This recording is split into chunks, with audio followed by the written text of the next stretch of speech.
belong. All they have to do is seal it up. Age doesn't matter for Moneymaker and for Nyan. Young and talented are key words for these guys, and now they're here to give it their all.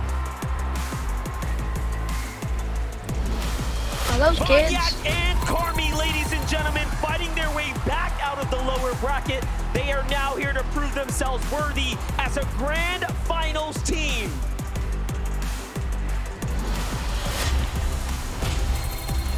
Put your hands together for Duke and Edgy! With an NA Major 2 title in the books and a massive clutch on the day too. It's time to add another one. Tonight is that chance.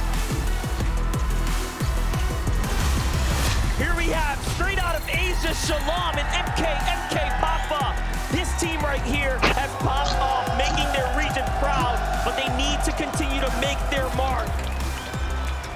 Welcome Kaizen and Clement. Making it to the Global Championship Grand Finals is an achievement in itself. However, there is still plenty up for grabs for this team.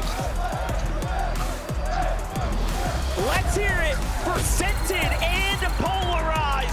All of the FNCS experience has been put to use. It's now or never for these guys, and here they are to show it. This is Kanata and Agers, dominating the ANA region and now ready to dominate Denmark. Eyes are on the prize for these guys. Yeah, watch it for an hour. Last but not least, Denmark makes some noise for Malabuka. Thomas HD.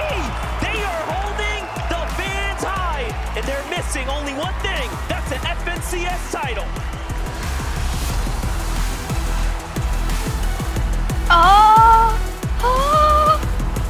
You see the trophy?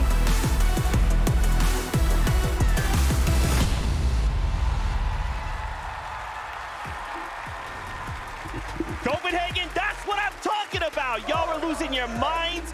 You guys are in the same place. Dude, I as want we that are. FNCS We pickaxe. want I would to just see be games. We are sweaty as so sweaty, bro. close. But man, this feels so good. There's so much electricity in the air. We saw them start first. Reet and Ritual out of NA. We've seen them perform well. What can they do here? We've been talking a lot about how everybody has been placing We're on in the some same of these boat. games. Well, what about the eliminations? On day number 1, both of them, a part of this duo, finished in the top 10 for individual eliminations, 10 and 11 respectively, for a combined total of 21. They were popping off, right? And that's the kind of thing, especially when, we want to see controller players represented. He's a controller player. For the throwback on for that one every day. But look, I think when it comes to how they play in this server, they need to stick to what was working with them. Be aggressive as possible when you can.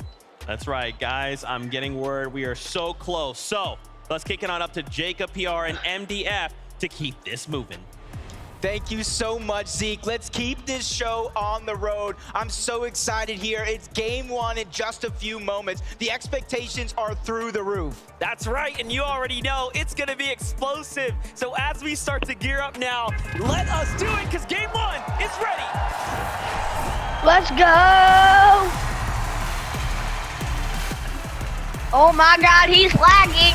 Oh my god, they're lagging. Oh my god, it's so laggy. Grand Finals is upon us. We already know what is in store.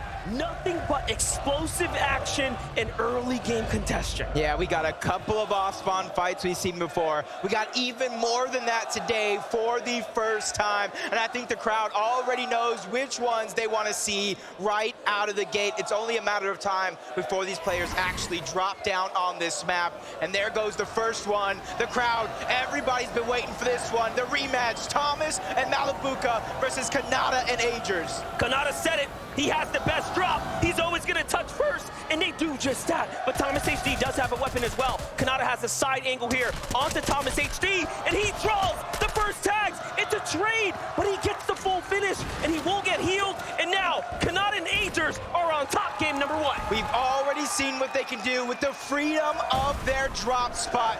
First place throughout the day, but they ended up in second. They're looking to mimic that type of play.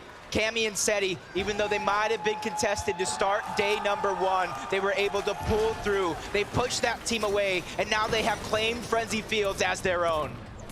What an incredible set of eliminations over at the racetrack. But look, Seti and Cammy have to as well. Who would have thought they would have been contested here on the drop? So the Frenzy Fields is not safe at all. This is a little bit of that replay. That's Datus and Stain, they and a came back. monster shot already coming out from Seti. He finishes that one. On the other side of things, you got to imagine Cammy chased him down. A huge start for our European powerhouse. And vamos for Kitos and PH Zin also sitting at 2 eliminations here. That means the Shady being fully contested. They win their off-spawn fight. What a grand finals this is already. Multiple teams going head-to-head. It's Sphinx with the clutch up on Cammy and Carmi and Vanyak there. That is huge. Sphinx, Wow. he gets both of those eliminations. Even though Pollo did go down, he has a chance to bring him back, but in the minimap, you already see 2 hungry teams looking at that direction. That's third-party opportunities. One of them is going to be Reet. The other one is going to be Rituals. All over the map, these teams are going to hear these fights, Monster, and they're going to try to third-party as fast as they can. They know Surge, it's hard to come by in lobbies just like this. This is the fastest we have seen 14 players go down of any game we've watched over this entire weekend. Who would have thought this would be the most explosive time? Let's go take a look at some Dude, this is eliminations so here. good. PH Zin took on Axe Force and Robot from down low. The ankles These kids were are so gods, good, bro. and this is how they converted. How do you play like Game of hide and this? seek This is with God, Roban. bro. Axe Force Oh, trying to do that the guy's same about to thing, get but he's just out. getting spotted out. He from does not all want that to angles. happen. PH Zin looking like a Christmas tree ornament at the top, and he definitely uncovered his presence, and that's 8 points. Oh, it's duos. But Okay. hold up, hold that thought. We have Podesai, we have Snazy already finding an elimination here. They're just gonna hold on to the down body, and we already know what they want to do. They want to keep this body up and healthy to try to farm as much Surge as possible. That's the way you play it. MA Podesai, MA Snazy have worked so hard to get here. We saw the difficult hurdle that they have to overcome just to get here. Yeah, I think they're looking for some barrels, anything that they can use to try to keep them alive. We've already seen this strategy on day 1, thanks to Zagu and Peppo Clip. It was mimicked in day 2, and this is why you know teams know that Surge is going to be a hard thing. They're med-misting the down body. They're doing everything they can just to give themselves a little bit of an edge early on in this game, even using the kinetic blocks. Every single tool in their tool belt is coming out early. Hey, listen, we know that pro players keep strategies hidden, but my gosh, everyone is putting this to use, and we have to honestly give all credits to Peppo, Clip, and Zagu for revealing it early, but I think they put this strat on the map. Yeah.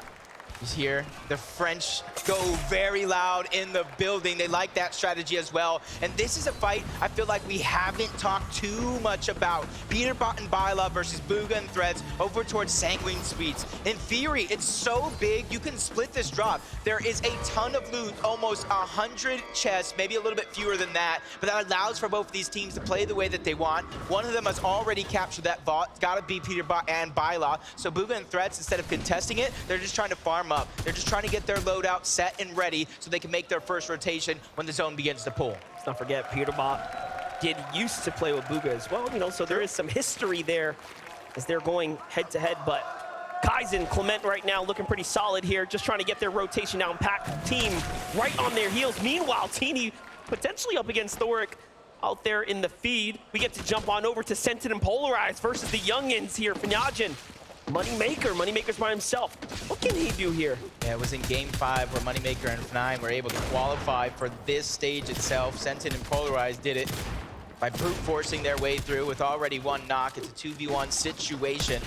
And they're just trying to regain as much real estate as possible. All those pieces are theirs, and Moneymaker's doing what he can to bob and weave in and out of these covers, but his back is up against the wall. He's getting trapped little by little. The first elimination is going to be cleaned up, and they finally get the second. Moneymaker goes down. Polarize and Sentin make a statement at their drop. Explosive, quick, easy, and trapped, put down. Well played for Sentin and Polarize there. They're going to be happy about that. Threats lingering everywhere, though. How is this still happening? There are more fights happening. It's Muzz and Paper. This time, onto the Brazilian duo. Yep. Muzz, a duo region champion from both OCE and NA, teaming up with Paper. Paper's Probably a very, very aggressive player. He knows how to play smart as well. Just a full-on balanced play style. They switched up their drop spot from Breakwater Bay. They wanted to be uncontested, but quickly find themselves in yet another fight. But you see all these teams in the minimap. They're converging on their location because they want to try to get that free surge of what they think it is. No one wants to fall behind, but now we get to look at Teeny and Misha jumping inside. This is how Thoric was taken down there. Thoric and Bolts have a difficult task in front of them now that they have Misha and Teeny. And that's the first time we've actually seen them find early success. They were contested in those other brackets, as we saw throughout the weekend. Yeah, in upper bracket 1, they went ahead towards the north side of the map. They tried to go against Baka and Pars. They got pushed off, and then they went into their bag of tricks. They did exactly what they did to qualify up until this point, and those tricks will continue. And how long has it been, Monster? A couple of minutes already, and they're still farming that surge onto Striker. These guys are setting the bar high when it comes to Storm Surge. There's going to be very few teams that will be able to keep up with them if they keep at this pace. Yeah, they're trying to get themselves well and far ahead of the competition. It's an excellent strategy, and it's hard to replicate. You have to put yourself in that position. Notice how far they had to rotate just to get there as well. So positioning for that, setting up for that is no easy feat. You have to respect it, but this is high-level Fortnite. Here we go, though. Burstash, Tayson. Big fight here. Chicho and Trulex on the other side of the Slappy Shores. Already gonna need a move here shortly, but Metal got to cap out first. Yeah, and this was another drop, or at least the south side of Slappy that was contested. Trulex and Chicho versus Quanti and TK. Either Quanti and TK rotated out fast, or they got dropped off very, very quickly by Trulex and Chicho. Find out about that later, but Acorn and Cold, probably one of the most dominating performance in the upper bracket. In the international stage, for all that matter, they're looking to try to continue that run, but right out of the gates, we knew they were contested by both Pink and Vico, and it looks like both of these teams might have decided to split the drop. It's only game 1 of 6, so that could change very, very quickly, but they're trying to feel this lobby out. It's a much different set of players than they faced in that upper bracket. Extremely proud of what Team Dignitas and Agent have been able to put together with their rosters. The performances are amazing, and again, grand finals, of course, is what matters most. We'll see where everyone ends up, but Flixie, Gripey here, seem to have been getting into a little bit of a hustle, a little bit of a fight here against our favorite Mr. Savage and Vadil. Vadil is one of the most dangerous when it comes down to toe-to-toe battles and defending in situations like this, but there's nothing you can do against two of the best. Flixie, Gripey, they closed it out. Yeah, and they've been battling it out almost all year long, from major qualifiers to major grand finals. Flixie and Gripey, you know what? I think they're a little underrated at this point. I think everybody who qualified for this lobby is dangerous. They need to be able to come out on top in a lot of these exchanges, and you cannot overrate any of your opponents at any stage of this game. There's two regions I wouldn't want to go toe-to-toe in an early box fight with. It's anyone from the previous NA West, now of course NA, but also EU players, and unfortunately that's exactly who were the ones asking those questions. Pixie and Cheatin', however, though, are going to fend off several pair of EU ones themselves. This is match 1 of the grand finals. Things are already heating up. 81 players remaining in the lobby, and Pixie gets punished. That's a huge amount of damage, both of them getting dropped down low. Luckily for them, they do have the med miss at the very minimum, so they can get themselves up to tip-top shape. Mixon and Baja are the ones dealing a lot of that damage. They have the early game high ground, and they're willing to stay in Storm a little bit, even though they don't have any HP heals, because they realize how hard it is for Surge. You can find bandages, you can find berries, you can find a leftover med kit, but it's that Storm Surge that you're not going to be able to find for free. They're very behind on material, so we'll see if they can bounce back.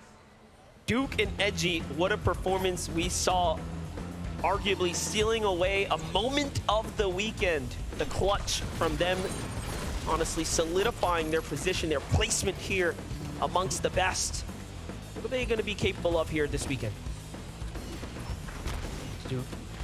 That clutch was just absolutely insane, and how hyped, how supportive Edgy was as well. Just shows the chemistry between these two and why they are an NA FNCS champion, why they are playing in a lobby just like this. A lot of the players here know how to win in their region. It's the international stage that takes just a little bit more effort. Kaizen and Clement quickly trying to rotate. They're one of the teams, they just don't want to get stuck too far out in the zone. And I think if any of these 2 days have shown you anything, is you don't want to get stuck behind the rest of the lobby when they're trying to hold you out. It forces you to waste your heals. It forces you to waste all of your resources just to make it into the zone very, very early on. Super proud of Worthy and Alex, again, representing for OCE, the only team and duo from the OCE region to make it to the finals stage here, and they already have an elimination, something to be extremely proud of. They're on the move here.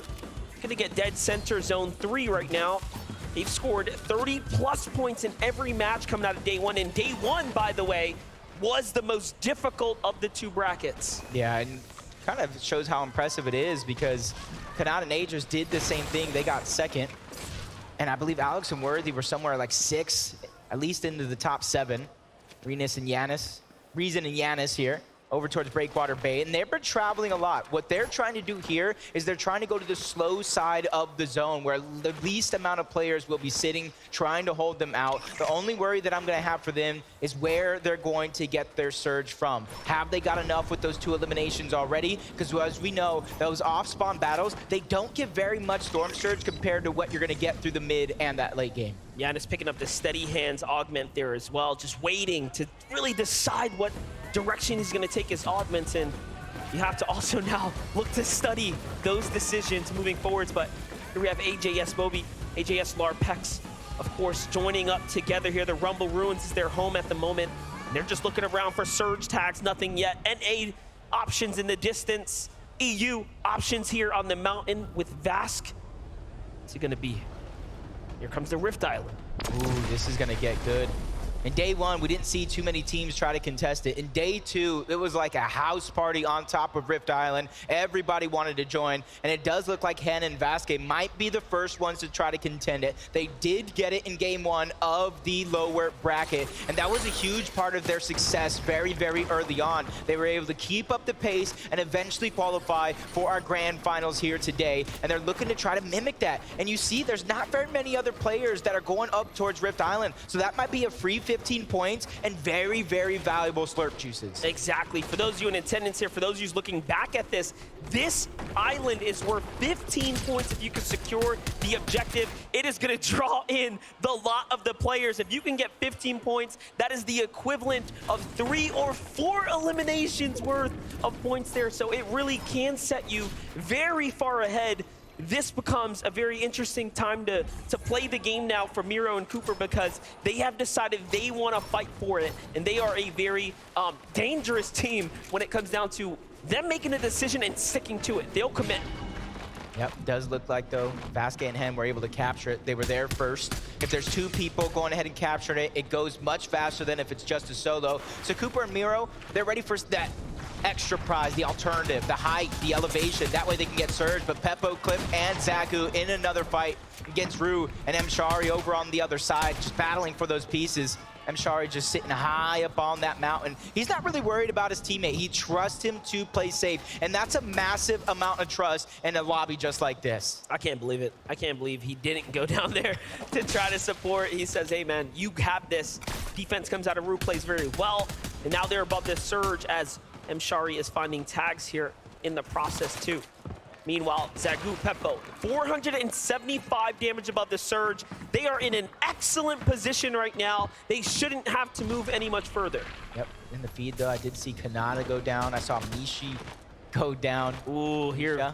And that's the battle that they were having. You see Agers is solo against Teeny over on the other side. Steno and Lushi might possibly be looking to take advantage of this opportunity, but that's Acorn and Cole down their sights. They know 23 above the damage threshold. It's enough to not have to worry about Storm Surge actually doing damage, but it's not enough for comfortability. So they're on the hunt for even more, but they're just on the receiving end of so many other players trying to put their hand in the cookie jar. One of those duos is Acorn and Cold. Agers here, of course, trying to extract revenge now as Kanata was taken out. He still finds himself very comfortably in the safe zone here, so he'll be all right. Even has some extra heals, of course, remaining. It's going to be pretty tough to play this one out. Yes, they have 2 elims. We have to see how Teeny turned that fight around. You have to wonder what went wrong. Kanata caught out, looking for tags and low on HP. Teeny and Misha waste no time finding that one. immediately, and they are well above the damage threshold as well, giving themselves a good and early start. But Queasy and Veno, they know how to play almost every facet of the game, early, mid, and late. They made some quick rotations over towards Kenjutsu Crossing, and they're probably one of the most deep teams that land on that side of the map. They're over towards Shattered Slabs now, 193 above the damage threshold, and you can see that they're not necessarily going over towards Rift Island because they know in these next couple of zones, it's going to pull away from Rift Island. So they don't want to get too close, then have to rotate far if it does pull max. You know what? We haven't seen a zone like this. Hard west, full west, right? Really giving teams on this side an opportunity to have the advantage and start off strong. Momentum is everything, and sometimes all it takes is securing that first game. Teeny goes for the save in the zone here, so Misho will potentially be picked up. Possibly will be able to situate and get back into this, but I'm not crossing my fingers here. It's a very difficult thing to bounce back when you start off with nothing. Yeah, and they're just outside of that Rift Island position where the majority of the lobby already is. So they're just going to have to figure out what they're going to do to rotate, because going straight in is going to cause for some dangerous situations for them to try to survive. So they need to be looking for some heals, so that way they can go the long way around, find some safety, and just simply get into the zone. But Pink and Vico here, you can see the split.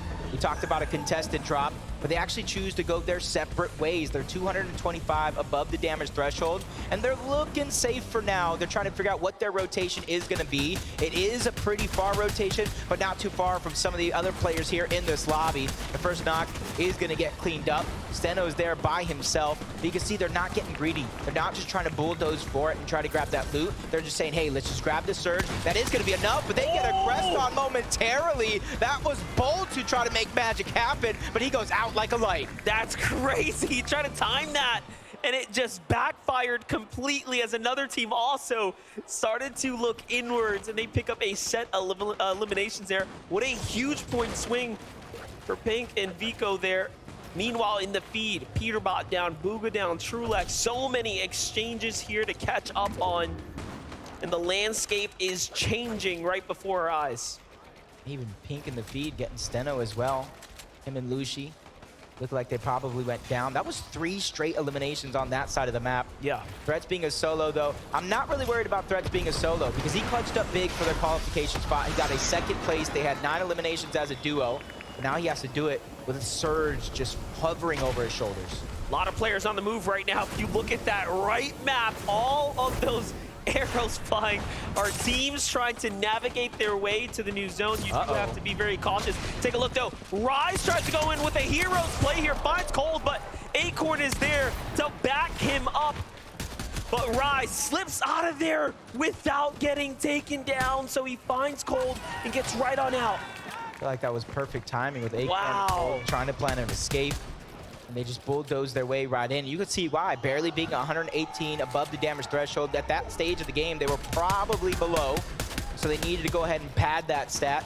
Now they have Cammy and Seti in their lines of sights. But they don't have to move far. They got the half and half zone. So for them, it's just a sit and wait scenario that allows them to be consistent. But there's so many superstars around him. I already mentioned Cammy and Seti. Queasy and Veno are to their right. So this is a dangerous area of the map to be in. But I think it's a little bit more safer than all those players just to the north outside of zone. Yeah, looking pretty dicey right now for sure. But if you're a Yam Zone Rise, you're pretty happy that there's not that much going on around you. They can kind of determine who they're going to battle next. Alex and Worthy also comfortably positioned at the safe zone here. Let's jump on over to Seti and Cammy. 2 eliminations so far from the start. Nothing else since then, but we haven't saw problems this time around with the Surge, so they are in a very, very sweet spot here right now. Also, just nestled so nicely here. And look, they can look down on players trying to come out the low ground. Yeah, so many big names are already out of this lobby, and we haven't even been given placement points just yet, so there's still so much work to do. You can't get behind that curve. No, they said the game is feeling full. like they're comfortable in their position for now, waiting for all those players to try to rotate in. But MK Papa and Shalom looking like they might get a sneak attack onto Podosai and Snazy. They just need to be patient here. They go for the 3-2-1 onto the cover. No shots actually go through to Podosai. That gives them I'll just wait and watch YouTube on my so they're going to about face and go a little bit of a different direction now. Looks like Rapid lost his teammate, Batman Bugha, as he's not nearby to the hands of him, Shari, not too long ago.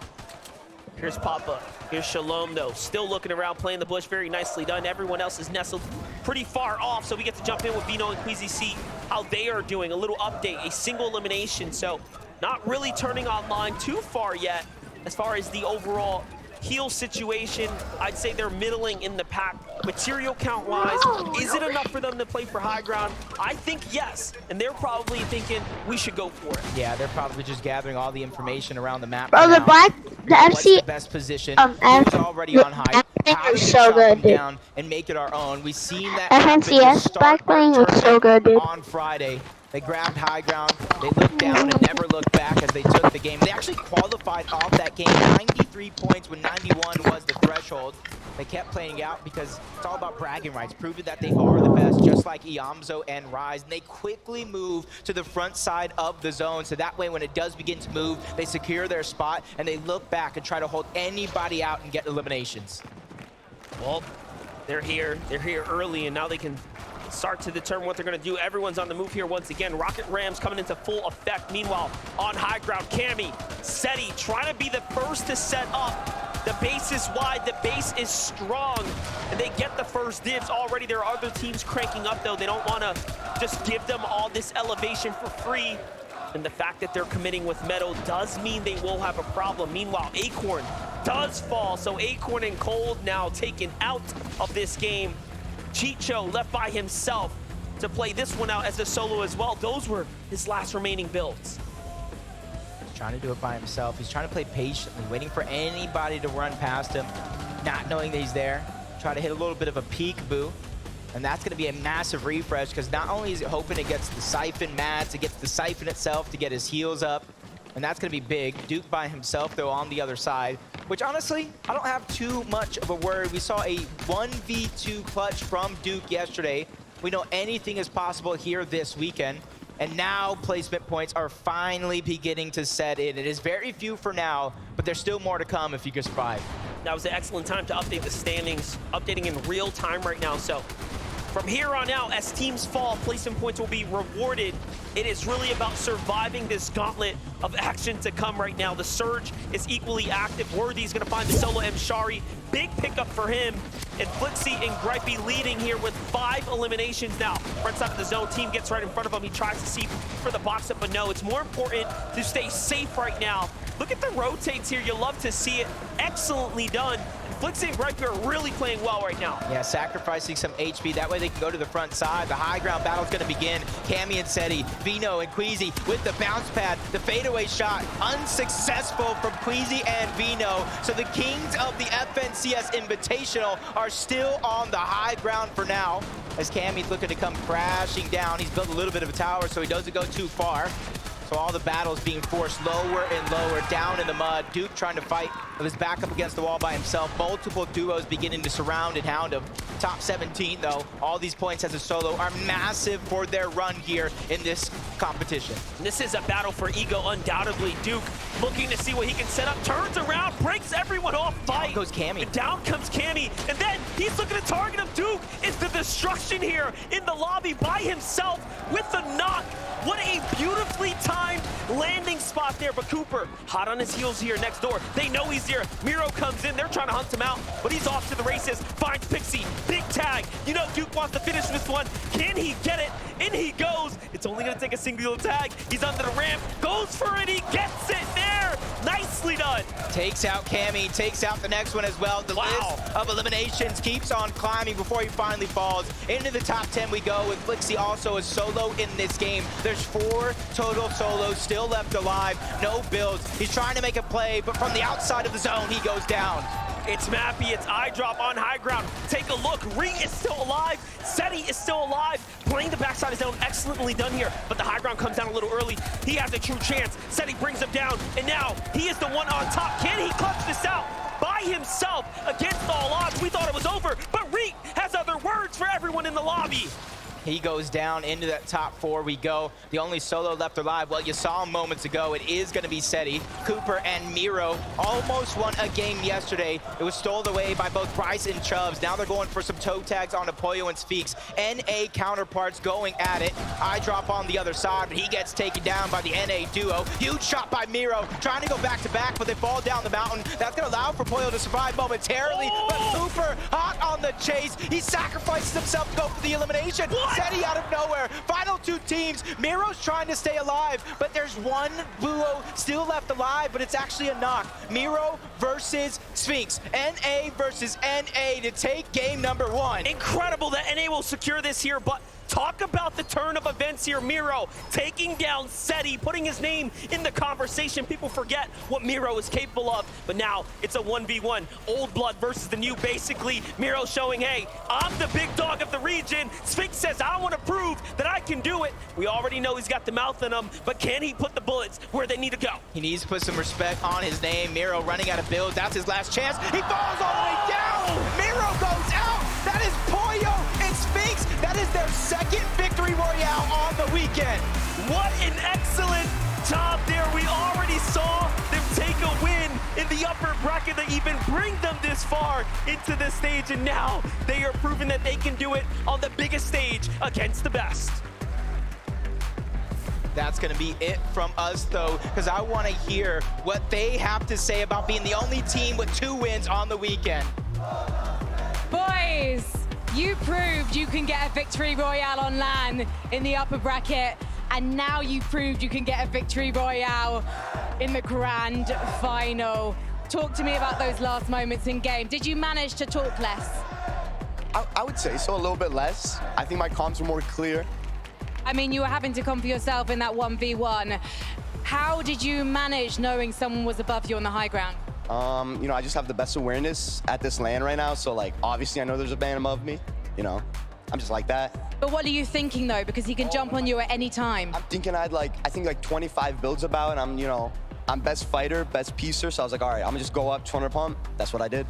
And you waited, and then he fell down and he did the job for you. Pollo, what was it like starting out today with this man? I was dead. I didn't really do much that game, so he actually went crazy there. And you let him just talk his way through it. You didn't give him any advice or guidance. Nah, I just told him his maths and he did the rest. Now, going forward, you've got to try and maintain this consistency. You've managed to get your way through an aggressive lobby, but can you see yourself managing to top the competition again? Yeah, we just need to live off spawn. I think we can do good at literally every game. All right, well, good luck in those off-spawn battles, boys. Congratulations. Everyone give it up for Sphinx and Pollo!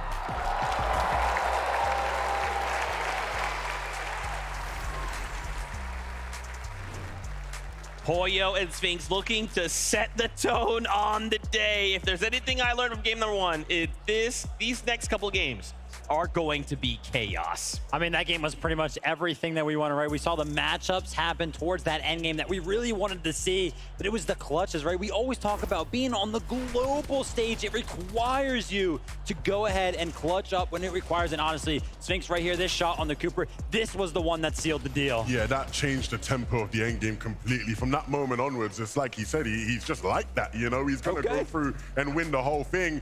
And I mean, it wasn't an easy finish, right? They were going back and forth a bit. It was only the materials that was able to let Miro down, and Sphinx was just had a bit more left in the tank. Even not, actually, you can see he had none. He just was playing around with the stairs, and it wins him the game as well. Of course, again, a team that has already shown they can win on this stage, and they do it once again. Just being able to stay calm, cool, and collect in that situation. Many duos would look at their material count, what they have in the tank, and just go, this is it. It'd start Hail Marrying. I don't know anymore. But Sphinx just said, no, no, no. I've been in grands before. I've been in these types of situations. Take a step back. We know they're up top. Let's break those builds. Let's bring them down. And unfortunately, Cooper and Miro did fall, but still a second place for them. I mean, starting the day with 84 points, that's pretty good. That's not bad at all. But look, Pollo and Sphinx up above 89. I know their parents out here to support them as well. When I actually flew into Copenhagen for this event, I was in the airport with Pollo's dad, and he was like, good luck to everyone. But my